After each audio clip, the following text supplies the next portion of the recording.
The brand new Toyota Soarer here in Forza Horizon 5 is, well, I don't think a terribly interesting car. All you have to do though to get hold of the new Toyota Soarer is complete 20 points in this week's festival playlist, which you can see I've done by doing some of these activities that are available this week, including the photo challenge and the 2 monthly rivals, because they help our progress in the subsequent weeks as well. You may also notice our first chance to claim a backstage pass if we acquire 40 points in the playlist, or you can purchase one for 1,000 Forzathon points here in the Forzathon shop, which you can see I have also done. The main reason that I don't really understand why they felt the need to add the Toyota Soarer is, well, because of this thing, the Lexus SC300, which is essentially the same car and is already in the game, and it's in fact been in Horizon games since Horizon 3.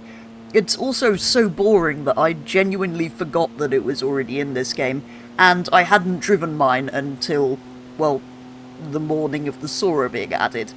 Yes, the Soarer is more powerful. It produces 276 horsepower rather than the Lexus's 225, and it is slightly lighter at 1,570 kilos rather than the Lexus's 1,615, mostly because I think it has a smaller 2.5-litre turbocharged engine as opposed to the Lexus's 3-litre engine.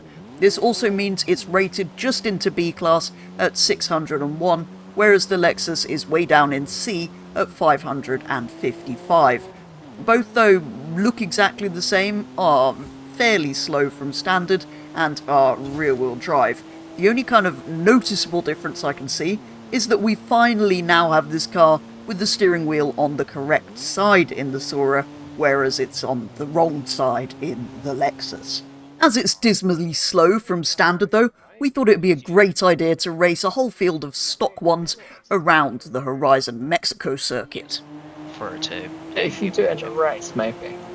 Instead it only needs that on your own. Yeah, but it's like that on purpose, so you have to do the seasonal event that unlocks the 22B. How good is this on the brakes? Too bad, actually.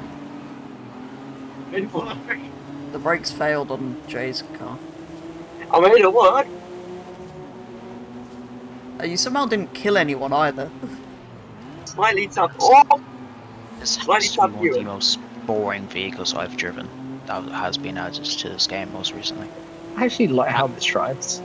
It's not that bad. You win.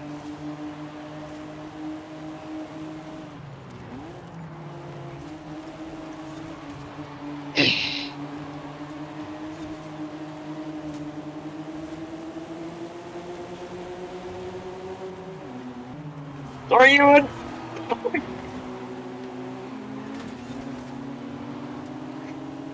Of course,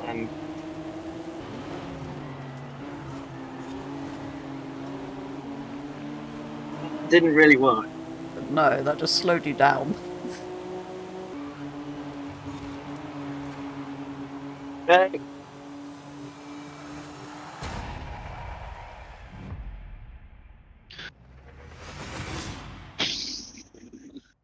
Back at the festival, we find that there's a rather disappointing selection of 3 colours. Yes, they're rather nice colours. I think I'm going to do mine in the orange, but it's considerably less options than were available for the Lexus version. If we head over to the upgrade shop and straight over to Aero and Appearance, there is an Origin Lab front, a wing delete for reasons, an Origin Lab rear, and an Origin Lab side skirts. Although the Toyota has this option, the Lexus actually has that and more. Yes, the Origin Lab kit is slightly different, but there are also 2 Vertex options. The same goes for the rear wing. We've got a Vertex one and Forza Aero rather than just Forza Aero and a wing delete.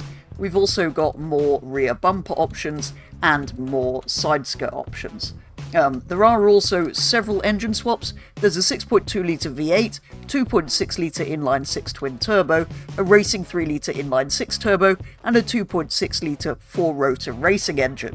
All of these, though, are all of the exact same engine swaps that are available on the existing Lexus. You can also, of course, all-wheel drive swap the Toyota and do all of your usual other options that you would expect over in tyres and rims, drivetrain upgrades, platform and handling upgrades, and engine upgrades. If we head back to platform and handling and give it full weight reduction, we can get weight down as low as 1,285 kilos. I'm not usually one to comment on this, but people seem to talk about fitment a lot on cars like this, but I think it's a little bit too tight on the back wheels of the Soarer. If you put it on drift suspension and put the track width all the way out, it's literally clipping through the top of the arch.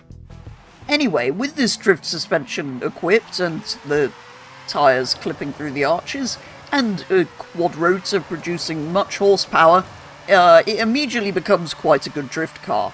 Or at least it kicks the back out all over the place uncontrollably. Which I believe is one of the things this is popular amongst the communities of, is the sliding about sort of thing. As usual, at this point we then went in search of B-Class tunes for the new vehicle, finding one from ESV Mars, which puts power up to 341 brake horsepower and brings weight down to 1,246 kilos, before heading into some Horizon Open racing. We joined for the third race of a series at the Los Jardins circuit, where to my surprise I got into the lead, where somehow I stayed for a while, only being overtaken by Elf in one of the other Soarers with the same tune applied on the final lap. As that was the last race of a set though, we did of course head into a full set of races, kicking things off with a race at the Sierra Verde Sprint, where I was given a lovely pole position start, which I very quickly subsequently threw away. I then ran into and killed a Volkswagen Golf a bit after it braked a mile earlier than I was expecting. Anyway, after this I found myself in second place for a while, until the other two Toyotas soared past, with me only managing a 5th place finish by the end of the race. Next up was the Riviera Sprint, which I quickly found myself at the back of, until some chaos ensued ahead, which I somehow survived and gained a few positions from. The rest of the race though wasn't of any interest whatsoever, and the Toyota finished in a rather average 4th place. And finally we were off to the Bahia de Plano circuit. This wasn't a terribly interesting or successful race either. I did have a sort of a battle with a much newer Toyota, the Camry, but it mostly involved me just being in their way and then bumping into them a lot once they got past. Anyway, here I ended up with another disappointing result, only finishing in 5th place again. So the conclusion really drawn at the end of these few races is that the car, when upgraded, was incredibly average performing and not especially pleasant to drive either. So back to stock it went. And that is going to do it for today's video, taking a very first look at the Toyota Soarer here in Forza Horizon 5. I still don't really get why they added it. Yes, it has a slightly different engine to the Lexus, and yes, the steering wheel is on the correct side in this one, which is an improvement, but it's very similar to a car we already had, which I find quite boring. I didn't actually realise it had come forward to this game. I thought we'd last seen it in Horizon 3, and I hadn't driven mine until the day that the Soarer was added. So they've added another version of a car that wasn't terribly fast and wasn't terribly interesting, whilst also having less visual customization options than its Lexus counterpart had. Also, with upgrades fitted, it wasn't terribly nice to drive or particularly fast in B-Class, which is kind of where you'd expect cars of this starting performance to end up being quite good. So, as you can see, I've put mine back to standard, and will probably never drive it again, just like that Lexus that I've barely ever driven.